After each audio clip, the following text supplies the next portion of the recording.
Hey, good morning everyone. Ron here, Precision Sails, doing a walk around of an absolutely stunning sail here. It's a mainsail for a Rawson 30, sorry about that, made from our Precision 300 series. This gentleman, there added a couple of really interesting things. We did put the Offshore package on it, as this guy does some long distance cruising with his boat. And we've also added jack lines, so you can take a look at those. There's a quick look of them, but we'll get a little more detail as we kind of go around. So let's actually start down here in this tack corner, and you'll notice quite a large tack set back here. And let's focus in a bit here on the reinforcements and the patchwork that we've done here. So this boat's fairly unique. It's got a high mast gate on it for those sliders, and this angle here is larger than most, so just to show you what custom work we do here to make sure that all of our sails fit perfectly. So let's kind of walk up here, and you can take a look at this jack line system. So what it is a line that runs up through some grommets, and then the sliders, you can see the slider there, are attached to the line as opposed to being attached directly to the sail. And so you can see we've used a stainless here by the by this reef point, and then gone back to the plastic or nylon, and then a stainless here by the other reef point, and then that ends the jack line. And the purpose of that jack line is this gentleman's mast gate is quite high, so when you drop your sail, obviously the sail's going to stop and the sliders are going to stack up. So if the mast gate's high, they're going to start to stack up quite high. So what this does is you can release that line a little bit, and that will give some slack to those sliders and allow the sail to come down past that mast gate, so that you can nicely kind of flake flake your sail on your boom nice and low and nice and tight, so it doesn't kind of float around. So I just kind of kept walking up here and thought I'd stop here and show some of the offshore reinforcements that we've added. So this is the triple 3 rows of stitch, and it's triple zigzag, so don't get confused by other sail makers the way they describe this. That is a triple zigzag stitch, and there's 3 rows of it. In our normal sails, kind of cruising sails, we have 2 rows. So in the offshore, we've added another row of stitching, and we've also added this extra row of tape all the way around, so you can see the 2 rows of tape.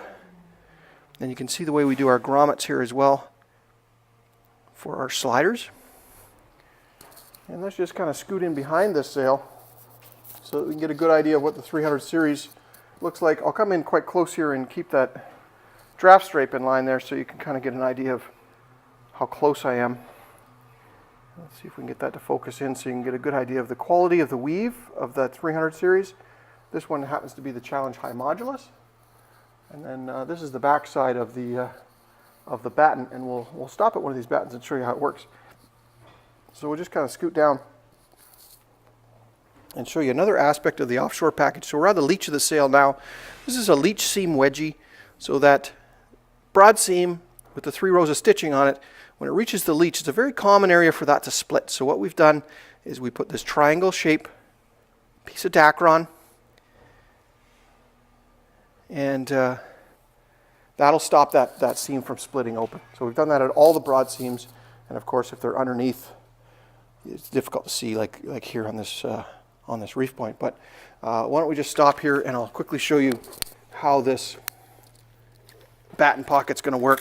These are a tie-in style batten pocket, and so what you're going to do is you're going to have the batten come in under this webbing through here, and you're going to follow it with this piece of webbing.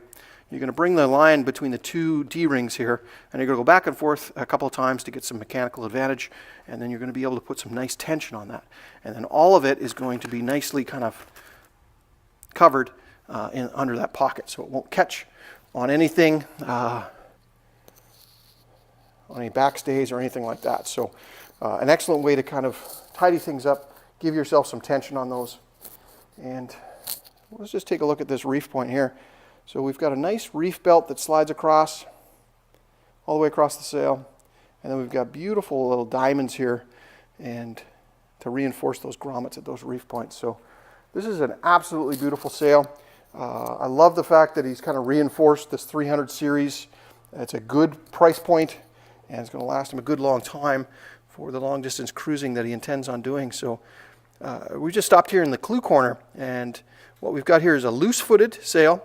And so what we have is a slug that will replace that bolt rope that used to slide down the entire boom, so that it just attaches there. We've included this Velcro strap, and that'll go through that clue ring as it is and attach to the boom, and just wrap it around the boom once or twice and then back through the clue ring. And that'll take some of the tension off that slider, just in case you do find yourself in some heavy winds. So there you go, guys. That's a great example of mainsail made from the 300 series Dacron, and a good example of what jack lines are and what they're for. If you have any questions, by all means reach out. If you'd like to see a quote, click the link below and we'd be more than happy to get you a quote.